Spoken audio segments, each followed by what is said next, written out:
Системот е имплементиран и во Македонија и ќе функционира куќен затвор со електронски надзор, изјави директорот на управата за извршување санкции Александар Пандов.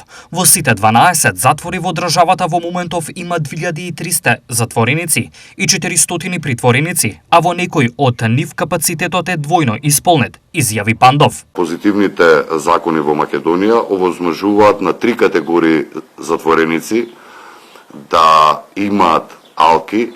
Тоа е на стари изнемоштени лица, на бремени жени или жени мајки со мали дечиња и третата категорија е на тешко болни, односно луѓе со инвалидитет.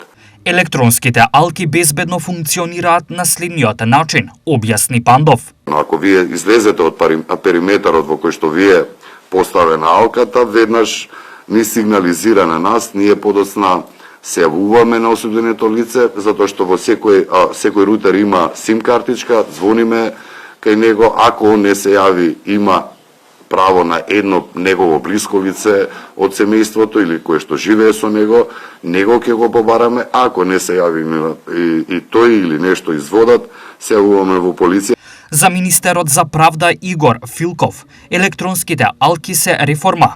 Електронските алки не се само технолошки уреди, тие се алатка за реформа.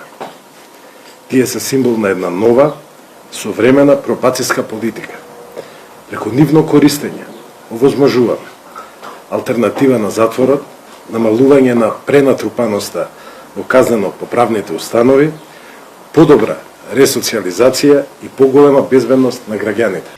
Интенцијата е намалување на бројот на затвореници и оние кои ги исполнуваат условите, бидејќи еден затвореник дневно државата ја чини над 2000 денари.